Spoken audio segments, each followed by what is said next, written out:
Assalamualaikum warahmatullahi wabarakatuh. Di sini kami perwakilan dari kelompok 14 akan membahas tentang perubahan kurikulum. Yang pertama adalah pengertian perubahan kurikulum.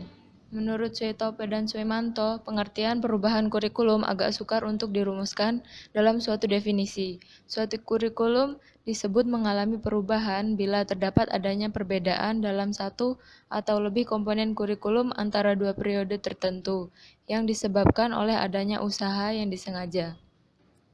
Kemudian menurut Nasution, perubahan kurikulum mengenai tujuan maupun alat-alat atau cara-cara untuk mencapai tujuan itu.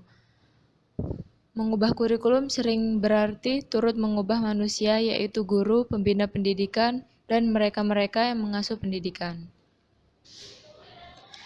Yang kemudian adalah jenis-jenis perubahan kurikulum. Menurut Suetopo dan Suemanto, perubahan kurikulum dapat bersifat sebagian dan dapat pula bersifat menyeluruh. Yang pertama adalah perubahan sebagian dan kemudian perubahan menyeluruh.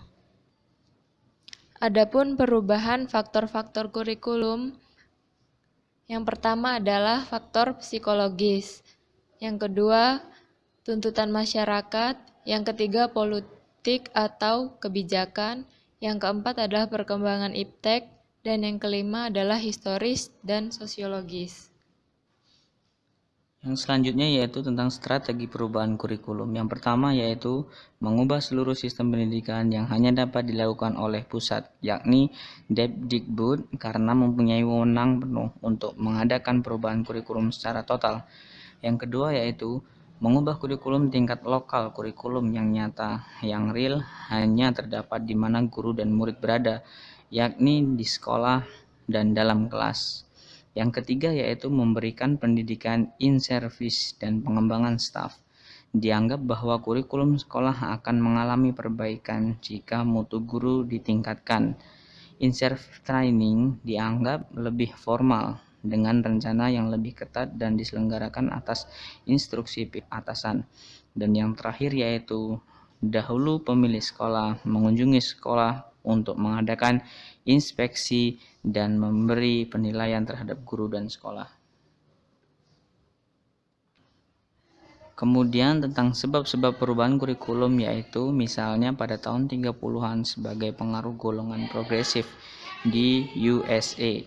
Tekanan kurikulum adalah pada anak, sehingga kurikulum mengarah kepada Child Center Kurikulum sebagai reaksi terhadap Subject Center Kurikulum yang dianggap terlalu bersifat Adult dan Society Center Kurikulum. Kurikulum itu selalu dinamis dan senantiasa dipengaruhi oleh perubahan-perubahan dalam faktor-faktor yang mendasarinya. Adapun tujuannya yaitu dalam pendidikan dapat berubah secara fundamental bila suatu negara beralih dari negara yang dijajah menjadi negara yang merdeka. Pada tahun 40-an, sebagai akibat perang asas masyarakatlah yang diutamakan dan kurikulum menjadi lebih society center.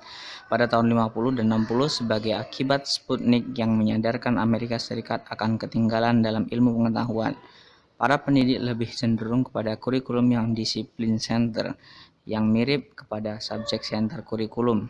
Tampaknya seakan-akan orang kembali lagi kepada titik semula. Yang selanjutnya adalah kesulitan-kesulitan perubahan kurikulum.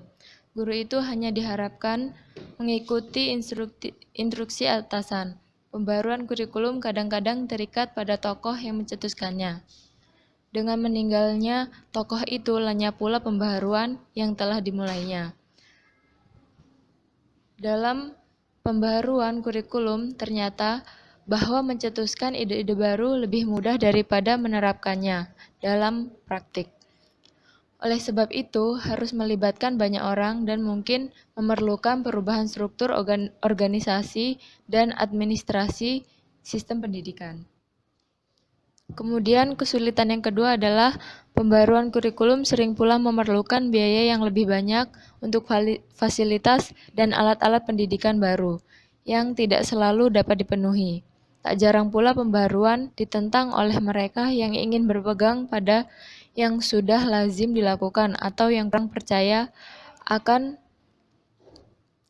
yang baru sebelum terbukti kelebihannya. karena pembaharuan itu jangan hanya sekedar mode dan timbul pada suatu